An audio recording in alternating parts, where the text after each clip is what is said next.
Hi, folks. This is Dr. Rob Cywes. I am the Carb Addiction Doc. And today we're going to explore my perspectives on the pros and cons of milk.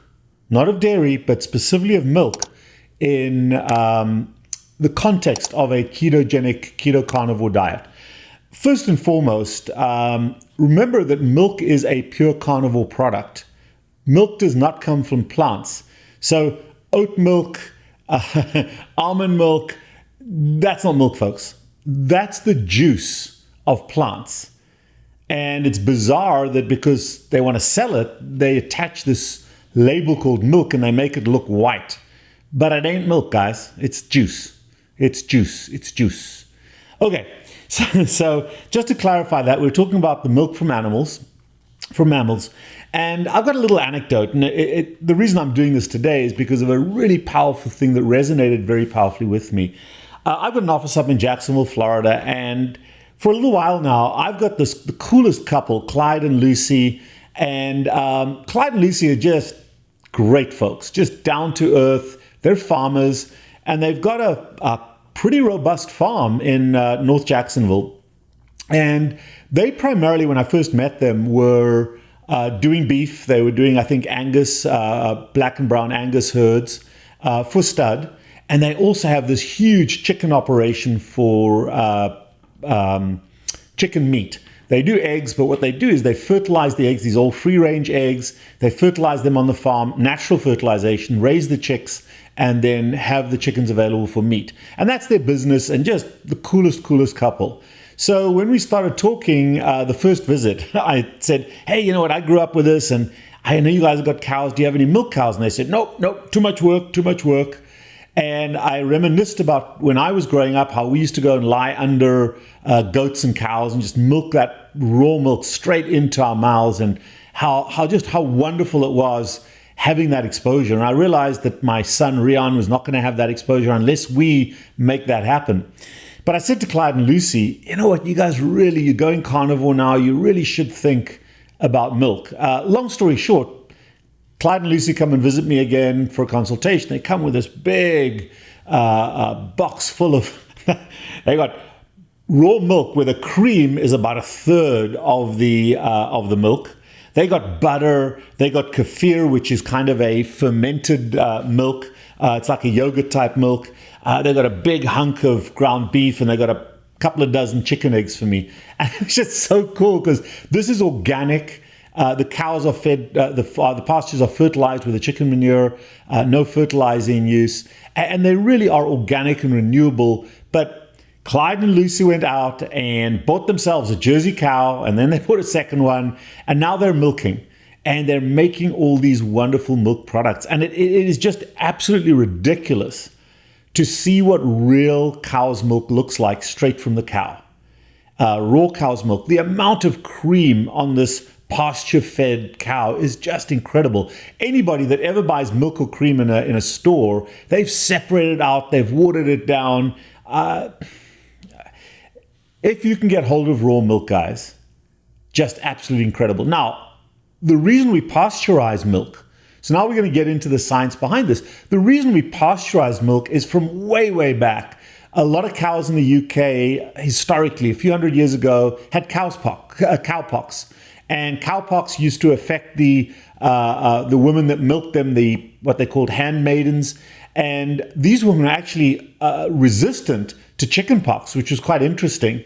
But nevertheless, we realized that if you heated up the milk, you neutralized the virus, and the milk was then safe to drink. So the main reason for pasteurization is to neutralize the any viruses or any bacteria that come along with that milk in unsafe milking practices. Well, nowadays the milk is pretty darn safe, and raw milk is pretty safe, but as a vestige of that, there are still a lot of laws in different states that govern the provision, the sale of raw milk. So check that out. But if you can find a local farmer and source raw milk from them, man, it is so good. And the products from that milk. So let's look at the pros and the cons of milk.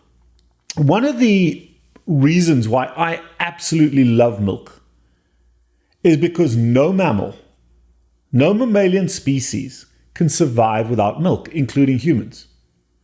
Now, when we don't have human breast milk, we've created formula to kind of match cow's milk. But the reality is the people in the last 50 years who've created cow's milk have suffered from the misguided belief that they're better than nature and God. So they took human breast milk and they said, no. God and nature are wrong. They've put the wrong things in this breast milk. We got to take out the fat. We got to add fiber. So they did a whole bunch of manipulations to formula. Instead of trying to make breast milk formula as close to human breast milk as they could, they used their beliefs, which are erroneous on multiple levels, particularly with regard to fiber and fat. You don't need fiber in your diet, and saturated and unsaturated and polyunsaturated fat is necessary in our diet. And yet those wise manufacturers of formula said, no, we can do better. Anyway, that's for another story. However, no mammalian species can survive without milk. And in fact, humans are one of the animals that spend the least amount of time drinking milk. A lot of mammals will raise their young up to 50% of their adult size on cow's milk, or not on cow's milk, of course, unless you're a cow, but on mother's milk. So it is a very, very valuable source of micro and macronutrients for mammals. So milk is one of the most holistic, comprehensively complete, in the right proportions, foods for mammals. And we're a mammal. And whether it's human breast milk, whether it's cow's milk, whether it's goat's milk, it is very, very close to being the perfect food. Yes, very, very close to being the perfect food. Eggs also are a wonderful, wonderful source of micronutrition. But eggs lack calcium, unless you eat the shell, and vitamin C. And the value of combining eggs and milk in some form is that you now make a complete micro and macronutrient meal for yourself. And eggs and milk are wonderful, wonderful, wonderful healthy resources, particularly if you're trying to get into a keto carnivore type diet. Obviously, there are other meats and things that you can eat, but don't ding them. I'll come to the cons in a little bit, but very, very healthy. And in particular, milk has an extremely high fat content as it comes out of the cow or the goat. It has everything in it. It may be slightly lacking in manganese and it may be slightly lacking in vitamin C, but generally it has everything in it, particularly very high calcium levels that we require for healthy human micronutrient nutrition. So I love that combination.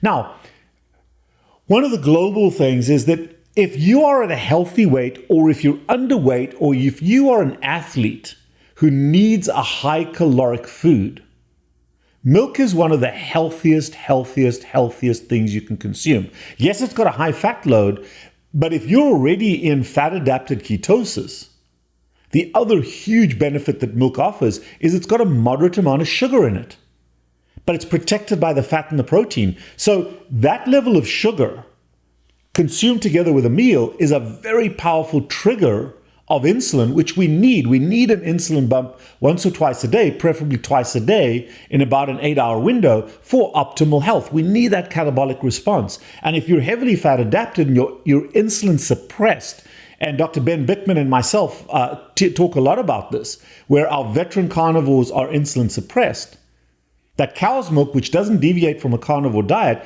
adds a little bit of sugar. I'll come back to the sugar in a little bit, but a little bit of healthy sugar that does trigger insulin. And if you don't have a weight problem, if you're underweight or are very physically active that you can burn off, I hate this word, but the caloric load, milk is one of the prime things that you can consume if you tolerate it and like it as part of that carnivore diet. Now, what about the sugar? If you are overweight or if you try to lose weight, I have no problem with a little bit of milk or heavy cream in our coffee, but you don't want to be drinking huge amounts of milk. And in fact, if you get stranded, if you're doing everything right on a ketogenic diet and you're not sure, I haven't lost weight for a few weeks, very simply cut out all the dairy, cut out the cheese, cut out the cream, cut out the sour cream, cut out even the butter, and you'll start losing weight again. So dairy is a wonderful resource for nutrients, macro and micro.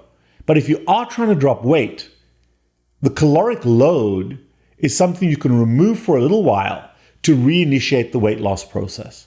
So one of the cons about milk is if you're trying to lose weight and you're stranded, drop it out. Quite frankly, I like my milk so much, I find the benefit so much that I'll tolerate a slightly higher body weight. My BMI as I'm sitting here right now is about 27 because I consume a lot of dairy. I drink it in my coffee. I drank a little bit of raw milk when it was given to me now because I enjoyed it. And it doesn't trigger addiction. But it does level off your weight loss. And in fact, what was funny is Clyde, who was a little bit underweight, the farmer I was talking about in my story to begin with, has actually gained a little bit of weight, which he was trying to do. Very healthy weight, but he's gained some weight, gained some muscle weight by drinking a pint of milk or a pint of kefir, which is the fermented milk, once or twice a day. And if he wants to stabilize weight, he just cuts down a little bit. But very, very healthy resource. And by the way, just to finish that Clyde story is that they're just such good people and they've invited me out. I've got a young son, Rian, who's turning 2 next week. And it is incomprehensible from the way I grew up that any child, any person can be exposed to food at a store and not know where food comes from, not know what real milk looks like, because that store-bought crap, even though we drink it, it's not real milk. And you don't know the story behind it. So Clyde and Lucy have invited us to come over, and I can't wait to take Rian out there. And I would strongly suggest to anybody out there with kids, find a farmer, find a friendly farmer, and go and take them out. You don't want to go to the zoo to see this, but take them out to that farm. Go and see how it works. Go and see how the animals work. Because our relationship with animals makes us human. Okay, and I can't wait to expose my son to kind of the way how I grew up with that rural background. Nevertheless, one of the primary cons of milk transiently is if you're trying to drop weight. And if you are stranded, cut it out for a while, cut out all dairy for a little while, you'll begin to drop weight again. But milk is excellent. And if you find you're gaining a little bit of weight, it's another thing you can do is to drop it down. Now, the other benefit of milk if you are a carnivore who's insulin suppressed is that the type of sugar in milk is a combination of glucose and galactose. And it's pretty much the only place in the modern human diet where we get the monosaccharide, the simple sugar called galactose. One molecule of glucose is combined with one molecule of galactose. Almost everywhere else, everything else that we eat is primarily a molecule of glucose and a molecule of fructose. And in abundance, fructose is the most harmful of the 3 monosaccharides, and galactose is probably the least harmful. Glucose is the one that we use mostly, and the liver converts other sugars to glucose, but fructose has to be dealt with, and there are a variety of profound injuries that occur because of fructose excess, including, by the way, gout. You can watch other videos on that. And insulin does not react as powerfully to fructose. So the benefit of milk as a source of sugar, if you need that little bit of carbohydrate, it doesn't trigger addiction. It doesn't trigger carb addiction, especially if it's protected with that heavy layer of fat. That's why we don't do skim milk. We do the full cream or the whole milk with some added cream. However, the healthy sugars are glucose and galactose. Now, here's a potential con. Here's a potential problem, and that is milk allergy. But milk allergy, milk and milk intolerance have been extremely poorly understood and maligned in an inappropriate way. So let's take you through the story. I can't drink milk because I've used 2 words. I've used intolerance and I've used allergy. I'll talk about allergy in a second, but let's talk intolerance. Anybody who has not had milk or milk products for a substantial period of time is going to, by definition, be intolerant to a high volume of milk. And the reason for that is because humans have preserved the enzyme that breaks down the sugar in milk. The sugar in milk is called lactose. Lactose is a combination of glucose and galactose, 2 primary sugars, and we have to break lactose down to those 2 primary sugars, which then get absorbed into the gut, go to the liver.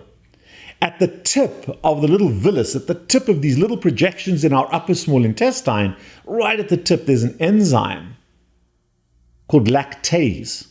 ASE is the name for an enzyme, lactase. And lactase cleaves or divides the glucose from the galactose in lactose. But if you're not exposed to milk products on a regular basis, the human intestine has no use for that enzyme, so it doesn't produce that enzyme. And the exposed enzyme is rare and there's not a high concentration of it. So then if you drink a glass of milk suddenly, you drink 12, 16 ounces of milk and you don't have the enzyme, now that milk goes through your body and the sugar in that milk doesn't get absorbed, the lactose doesn't get absorbed, and you have awful cramping, you have diarrhea, you have explosive diarrhea, you feel miserable. That, folks, is usually not an allergy. It's usually what we call an intolerance, a mismatch between the absence of the enzyme or the paucity of the enzyme and too much lactase, or lactose at least.